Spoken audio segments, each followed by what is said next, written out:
I'm going to share some kind of talking points, so to speak, I would think, on socially ran medicine, social health care. So we have a an example, not necessarily of Canadian or Spanish or Budapest, being slash whatever government ran health insurance. We have an example of an American ran health insurance. Um, it's social medicine in the military system, and that's one where you see that when people are active duty or doing a job, they are um, treated to or attended to by um, certainly it would sound like the more important that they are, the more care that is put into the person, or the more money that would be spent for individuals' care, and not just to be pushed off into this abyss of social health care that's supposed to take care of everybody, a chain of people, and it basically goes from the top all the way down to what the government would maybe just have to say, well, we have to write some of these people off with this kind of, busy nonsense of everybody in the world being seen by a doctor for free. Would have to be kind of swept under the rug or treated like a nobody, so to speak. So, besides of kind of a bitter resentment or feeling for them considering the Syrian refugees to be more important than the VA, they're going to go ahead and defund the VA so that they can keep making political points every time that it comes around that they need to increase the debt, or raise the debt ceiling, or whatever these Democrats want to do to explode the economic system here, to make the economic woes increase as greatly as they can. Um, you're looking at um, social medicine and what they've done to the military people in particular.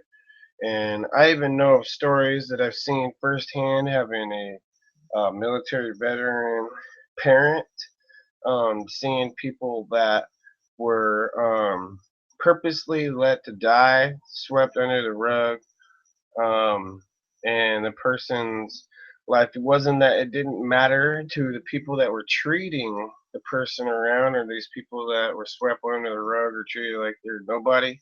Veterans, American veterans that either retired or somehow got some kind of disability into it's connected with their service, or they're treated at the VA.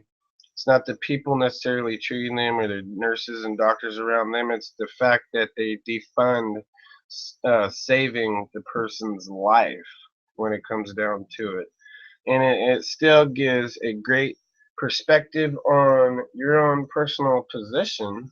So I don't know how much more simple I could put it. Whatever uh, position you are in society still matters to socialized medicine. So it doesn't matter if you aren't making any money and you are just straight out sucking on the government's teat like that, then you are definitely a nobody too. So the thing is kind of evil, and it's very political, and it's nonsense. If somebody was told that, hey, we're going to take care of you, it would serve our best interest, that not just to have somebody retired or put in a position where they don't work anymore. It would have to have um, a great amount of wealth or something, whatever it took for them to actually be able to afford the health care still after that point in time. People will be treated for an emergency crisis. If somebody has a life threatening thing, they'll be put through that. But then I have another example, not but of for a civilian in Oregon in particular, where they didn't even know who this person was, from what I understand. for like 2 weeks. She was a Jane Doe, actually. So because she's got health issues, and um, they would in particular let her die. So they have a way of simply being able to keep people on life support at times like that, and say not just letting the person die, because they would really need somebody in the family to kind of write the person off a little bit. I guess is that bad to say it like that? Okay, write them off. Well, let them expire. Let their loved one expire. So, um, so should we really fix our government-run health insurance? And before, um, I have a disruption or something in the video. I'd really like to get to it in the video if I can. What I think that they need to do, just like there's a lot of progressive things that I seen happen if they were, and socialist things if they were run with people being honest and they stayed true to their word and they really didn't care. They didn't get emotional, or they didn't let something personal come in between them and their professional job. If they're in the health industry and they're working to save somebody or working with somebody with the illness or something like that, that they basically provide through this progressive, really, it's government and it's a politician scheme is what it is. But if it were set up all that way and then it were, um, I would think, replaced like by voting and however else you get rid of creeps and people who don't really care about other people, but get people who you know and can trust care about other people's lives and safety and whatnot. You get those people in there and are able to use all the things that we know through that progression up to this point in time to save everybody's life, and not to leave people hung out to dry, but to really mean what we say, and not to make everything superficially all government ran.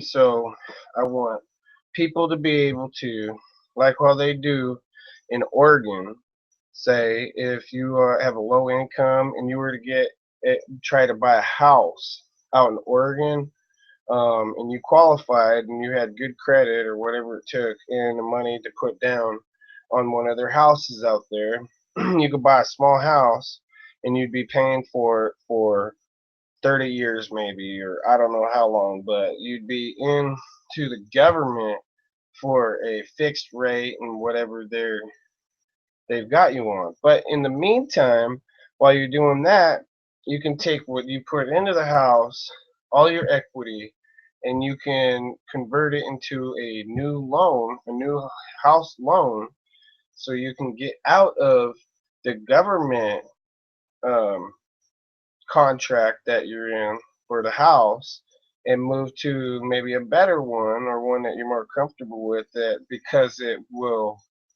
end in 10 years or 15 years and you have the money, you're more capable, you don't necessarily need the help from the government to do that. The help from the government should help every individual be able to take baby steps to get to monster steps, to being able to be independent and to be all on their own, and to be voting for those like-minded people, that have all those good intentions, only good intentions, and are like confused, really confused, because it's politics. It's really politics. It's not real life. Like out here, like, how am I gonna have certain things done that are gonna be necessary, regardless of how much I want to go see a doctor or not, or want to pay insurance, or you know whatever, be responsible.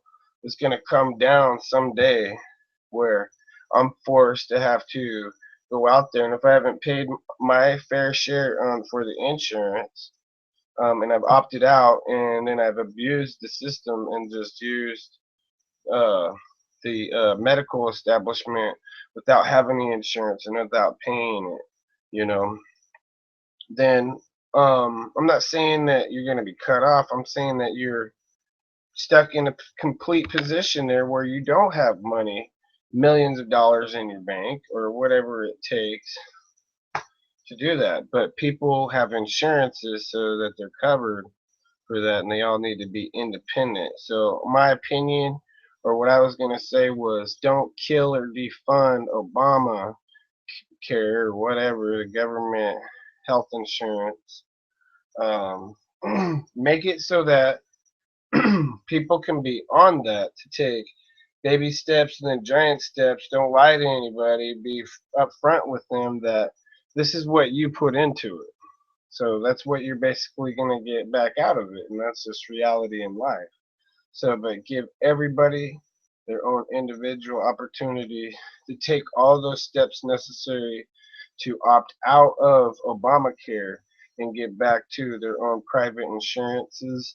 And don't defund Obamacare altogether. Just keep it like that, and then truly show people on paper what it really takes to fund all of that and what people are putting into it, and quit ripping people off and running the government like the mafia or something. They come in. Here's Obama. He comes in to everybody's house and everybody's life like the freaking mafia would come in to somebody's restaurant or something like that and strong arm them and basically mug these business owners. And he's doing it through the government now, telling them if you don't pay your fair share, the mob is going to come and get you. Going to come and get your behind. So everybody should be able to pay their fair share at minimum, not at extreme, like Obama says and thinks. The cops and everything should be affordable and afforded that way. So it's just a little bit of reasoning because I kind of have to take into consideration if defunding it or uh, trying to fix it would be more realistic and ideal for everybody all around, and to make everybody kind of wake up and realize that people are not out to get you, and you guys are all paranoid. We're all paranoid at times about certain things, but let's be realistic and try not to be so paranoid about the thing, but we can put all of our opinions in what we really think about it. Maybe some people need to take a little bit more time and needed to just be quiet, just drown the sound out for crying out loud, and think about where we really need to be as a country, but also with all this other crap. So I don't necessarily know that I would approve of defunding it, even though I find it a sham and I think it's personally shamming me and everybody else. I still have to kind of take into consideration if you want to maybe set a tone and an example of how it can really be effective and efficient, and that's really what people all need to have and where it needs to be, so that the emergency rooms and doctors, physicians, and visits and all that stuff can be more affordable. So that's what we really need to look at. All of those things, the medical industry and everything else, needs to be affordable. That's the truth. But thanks. See ya. Take her easy.